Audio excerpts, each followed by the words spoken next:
जी नाज़रीन, अस्सलाम वालेकुम। दो बड़ी खबरों पे बात करनी है। एक तो बुनियादी तौर पर नवाज शरीफ की वापसी, टार्जन की वापसी होती है ना, इस तरह मुस्लिम लीग नून में नवाज शरीफ की वापसी हो रही है। वो सियासत के मामलात में भी अब हिस्सा ले रहे हैं, साथ साथ पार्टी के मामलात में भी।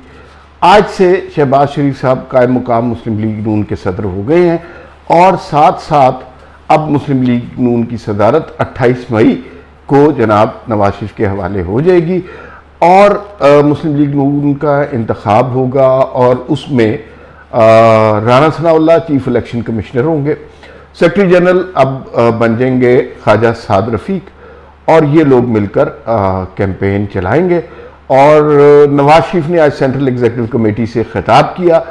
जो खिताब में बातें की थी उससे कम से कम अदलिया में बैठे कुछ मोहरों का दिल दहल देना चाहिए। और जो ये पीटीआई वाली पार्टी है ना, जो बड़ा शोर मचा रही है, इन्हें पता होना चाहिए कि जब नवाज, अभी वो मुकाबला कर रहे हैं शहबाज शरीफ से, जब नवाज शरीफ मैदान में आया तो उन्हें भागने की जगह नहीं मिलेगी और नवाज शरीफ ने आहिस्ता आहिस्ता कदम जो है बढ़ाना शुरू कर दिए हैं। और अब मज़ा आएगा कि ये जो डिजिटल मीडिया की सियासत और फिर एक सही लीडर की सियासत में फ़र्क क्या होता है ये पता चलेगा। नवाज शरीफ ने आज जो तकरीर की उसमें बेइंतहा इंकशाफात थे, बेइंतहा रम्ज़ की बातें थी, बेइंतहा बातें छुपी हुई थी। उनमें से सारी बातों पर बात करना ज़रूरी है, हम तफसील से उसके ऊपर बात करेंगे।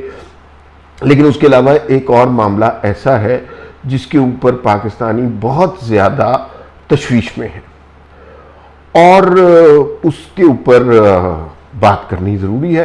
वो है किर्गिस्तान में फसादात तलबा के और उसके ऊपर सोशल मीडिया का रद्द-ए-अमल। देखिए, आज़ादी इजहार के हवाले से हर वक्त ये बात करनी चाहिए, करते भी हैं कि भाई सोशल मीडिया पे पाबंदी नहीं होनी चाहिए, आज़ादी इजहार पे पाबंदी नहीं होनी चाहिए। लेकिन जब इस तरह का मौका आता है, यकीन मानिए कि दिल चाहता है कि सोशल मीडिया पर पाबंदी हो जाए। किर्गिस्तान में पाकिस्तान के 12,000 बच्चे तालीम हासिल करने गए हुए। उन 12,000 बच्चों की 12,000 फैमिलीज़ हैं जो पाकिस्तान के बारे में, उनके बारे में मुतफक्किर, जो उनके बारे में मुतफक्किर रहते हैं। ज़ाहिर है जिसका बच्चा घर से बाहर गया हो तो माँ परेशान रहती है, तो ये तो किर्गिस्तान गए हुए थे। सुबह से किर्गिस्तान के बारे में जो विजुअल चल रहे थे, सोशल मीडिया पर जो कैंपेन चल रही थी, और ये नहीं कि ये सोच समझ के कर रहे थे, ये बाकायदा मुहिम बना के चल रहे थे। नादानस्तगी में, जहालत में, व्यूज़ लेने की खातिर और हमाकत में और मशहूर होने की खातिर ये सब कुछ हो रहा था। और यूँ लग रहा था कोहराम आ गया, तलबा तालबात को जिंदा जला दिया गया, पाकिस्तान के दर्जनों तलबा तालबात मर गए, इस तरह की सूरत हाल लग रही थी। और इस तरह की सूरत हाल नहीं थी। अजीब व गरीब किस्म की वीडियोज़ आ गई कि पाकिस्तानियों पर ऐसा तशद्दुद हो रहा है कि जिसकी तारीख़ में कोई मिसाल नहीं मिलती। और आप, अगर आपको सही खबर तक रसाई ना हो, जो कि पाकिस्तान में कम लोगों को है, तो आप उसी को सच समझेंगे। आपको ये लगेगा कि ये हुकूमतें, ये जो प्रेस रिलीज़ है, ये जो एम्बेसडर है, ये जो मिशन का हेड है, ये जो वफाकी दारुल हुकूमत से जो प्रेस रिलीज आ रही है, सब बकवास कर रहे हैं। वो जो वीडियो है वो सही है, वो वीडियो सही नहीं है, वो झूठ बोल रहे हैं। जो वहां पे हसन मौज़म साहब हैं, जो वहां कमीशन के हेड हैं, वो सही बात बता रहे हैं। अब सुन ले मेरी बात।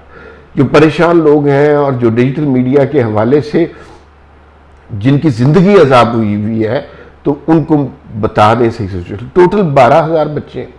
मामला शुरू कैसे हुआ? किर्गिज़ स्टूडेंट्स के हवाले से ये बात पता चली कि उन्होंने मिस्री तालिबात को हिरास करने की कोशिश की है।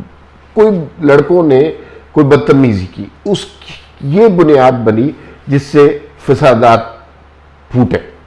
उनका मुल्क है, बदतमीज़ी शुरू हुई और बदतमीज़ी, लड़ाई झगड़ा फसादात में हो गए। उसके बाद उन्होंने गैर मुल्कियों के हॉस्टल्स के ऊपर हमले किए। यहां तक बात सही है। लेकिन क्या पाकिस्तानी हजारों की तादाद में जख्मी हुए, दर्जनों लाशें मिली? बिल्कुल गलत। पाकिस्तान का कमीशन फौरी तौर पर एक्टिव हुआ, वजीर आजम शहबाज शरीफ ने फौरी तौर पर एक्शन लिया। ये हुकूमत पाकिस्तान की देखें तारीफ करनी चाहिए। हुकूमत पाकिस्तान ने कहा कोई किर्गिस्तान में पाकिस्तानी स्टूडेंट है, वापस आना चाहता है, फौरी तौर पे हुकूमत के खर्चे पे जाए, वापस आए। किसी को इलाज मालजे की जरूरत चाहिए, पाकिस्तान की हुकूमत खर्चा करेगी, इलाज मालजा कराएगी। कोई पाकिस्तानी स्टूडेंट, अल्लाह का शुक्र है, किसी की हलाकत नहीं हुई। इमरजेंसी नंबर सबको दे दिए गए। सुबह से उस इमरजेंसी नंबर पर 500 कॉलें आ चुकी हैं।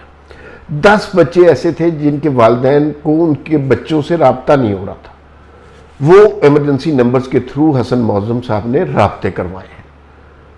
और फेक न्यूज़ से इज्तनाब करें, घबराएं ना, और चीज़ें कंट्रोल में। एक बच्चा जख्मी हुआ, शावेज, ये हसन मौजम साहब शहबाज शरीफ के कहने पे उनको मिल के आए और उसकी तबीयत बेहतर है।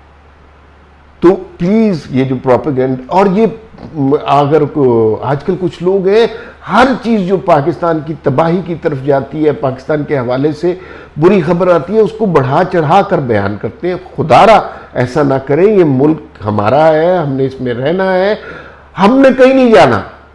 हमारे पास दोहरी शहरियतें नहीं है, 25 करोड़ अवाम के पास दोहरी शहरियतें नहीं है। हमारे पास जैसा कैसा है यही मुल्क अवेलेबल है, हमने यही रहना है। तो हम इसको बिगाड़ने का अफोर्ड नहीं कर सकते, हम इसको गाली देना अफोर्ड नहीं कर सकते। जो लोग ये कर रहे हैं, जो लोग इसको तहस नहस कर रहे हैं, जो भी हैं, किसी भी जमात से, किसी भी इदारे से उसका ताल्लुक है, उन्हें रोकें, उन्हें कहें भाई हमने यही रहना है, हमारे पास दोहरी शहरियतें नहीं है, हम दुबई में फ्लैट नहीं खरीद सकते, हमारी जिंदगी है इसी मुल्क के साथ है। तो इसको दागदार मत करें, और खास तौर पे पीटीआई वालों को ये बात समझाए। नवाज शरीफ साहब ने जो बातें की हैं, उन्होंने बड़ी खास बातें की है। उन्होंने कहा जी कि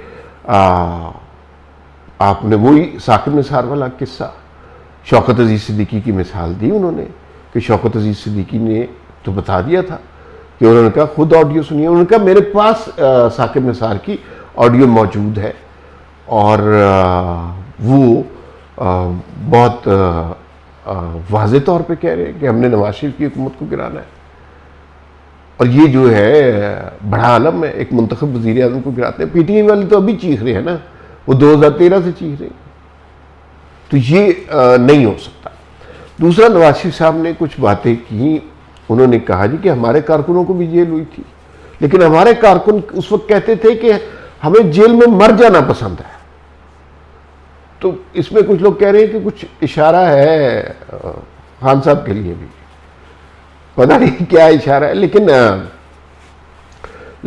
अच्छा साथ जो है अभी जोर सारा अदलिया पे है। ये जो अदलिया में बैठे तहरीके इंसाफ के कारकुन है ना, ये अगर आप देखें तौहीन अदालत हो गई। आज सारे सोशल मीडिया पे इनकी वीडियोस चल रही हैं कि ये कभी उन्हें क्या कहते हैं, कभी क्या कहते हैं, और फिर कहते हैं कि यार इन्होंने तौहीन अदालत कर दी। खुद इनके मुंह में अंगारे भरे होते हैं, गाली इनकी जुबान की नोक पे धरी होती है, और तौहीन अदालत होगी। लेकिन मुस्लिम लीग नून के लिए बहुत बड़ी खुशखबरी है जो शहबाज शरीफ साहब, सच्ची बात है, मुंतजिम अच्छे होंगे, वज़ीर आज़म अच्छे होंगे, 7 ज़मानों में गुफ्तगू कर लेते होंगे, लूडो भी अच्छी खेलते होंगे, लेकिन वो बयानियाँ नहीं बना सकते। बयानियाँ बनाने के लिए लीडर दरकार होता है, और वो लीडर नवाज शरीफ है। इस वक्त जो सारी कुव्वतों को, मुखालिफ कुव्वतों को, पाकिस्तान मुखालिफ कुव्वतों को, बैनुल अक़वामी सतह पर चीज़ों को संभाल सकता है, मईशत के मामलात को संभाल सकता है, तो वो एक शख्स है, और वो नवाज शरीफ है। और बड़ी खुशाइन बात है, नवाज शरीफ साहब के बारे में कहा जाता था कि वो बड़े पशमुर्दा हैं, बड़े उदास हैं, डिप्रेस हैं, और वो अब पार्टी मामलात में इतना हिस्सा नहीं ले रहे। लेकिन आज वो बड़े दबंग तरीके से बोले, उन्होंने खुल के इमरान खान पे तनकीद की, और यूँ लगता है कि जैसे कंट्रोल अब वापस ले रहे हैं। राना सनाउल्लाह भी आ गए, इसाक डार भी आ गए। मरीम नवाज़ के हवाले से भी उन्होंने बात की कि मरीम नवाज़ जहाँ जाती हैं तो चचा के कारनामे नजर आते हैं। इसका मतलब है कि मरीम नवाज़ से डू मोर का मुतालबा है मियाँ साहब का।